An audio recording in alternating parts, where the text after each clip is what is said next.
नहाए खाए के साथ ही भदोही में छठ व्रत की हुई शुरुआत। 4 दिन तक चलता है यह व्रत। छठ पर्व की धूम बिहार और पूर्वी उत्तर प्रदेश में देखने को मिलती है, जिसका नज़ारा काली नगरी भदोही में भी देखने को मिलता है। यहाँ पर भी भदोही जनपद में तमाम जगहों पे छठ व्रत की व्रती महिलाएं बड़े ही श्रद्धा भाव से छठ का व्रत करती हैं और मंगलवार को नहाए खाए के साथ ही छठ महापर्व की शुरुआत हो गई है। कठिन व्रत में से एक छठ महापर्व में व्रती महिलाएं छठी मैया और भगवान सूर्य की उपासना करती हैं। भदोही में महिलाएं ने नहाए खाए की शुरुआत करते हुए गंगा स्नान किया, साथ ही चावल, चने की दाल और लौकी की सब्जी बनाया और प्रसाद ग्रहण किया। छठ पर्व आस्था के साथ साथ अपने धार्मिक होने के लिए भी प्रसिद्ध है।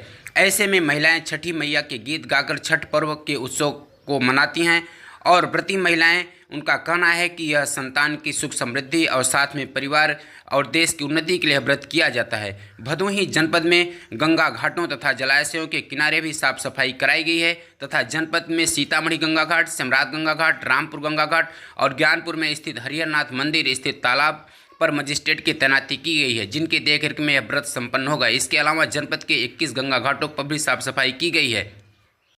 तो छठ महापर्व जो हम मना रहे हैं, ये बहुत भाव और आस्था का महापर्व है। इस व्रत की बहुत मान्यता है। मैं जानती हूँ, जहाँ तक मैं आपको बताना चाहूंगी कि हम जिस भाव से इस व्रत को करते हैं, जो हमें चाहिए होता है, अगर हम आस्था के साथ इस व्रत को करते हैं तो हमें वो अवश्य ही प्राप्त होता है।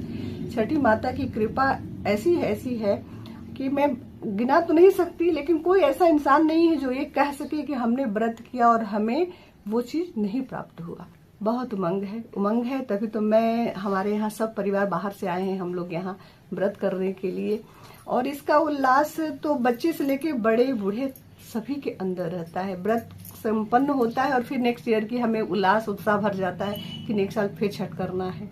बहुत उल्लास है और उल्लास और आस्था का पर्व है, तो उल्लास की कमी तो कहीं नहीं दिख रही है। जहाँ जाइए सबके अंदर उल्लास है। खरना के दिन से हमारा ये व्रत शुरू हो जाता है, जिसमें हम लोग निर्जला व्रत रहते हैं और शाम को हम लोग खीर रोटी यही हम लोग बनाते हैं और जितनी भी व्रती महिलाएं रहती हैं इसी को हम लोग मतलब अपना भोजन ग्रहण करते हैं, यही भोजन हम लोग ग्रहण करते हैं।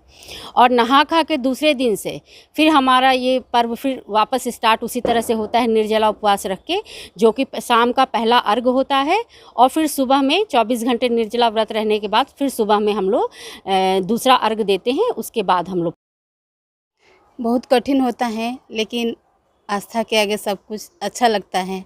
मनोकामना ये रहती है कि हमारे बच्चे की, पति की लंबी आयु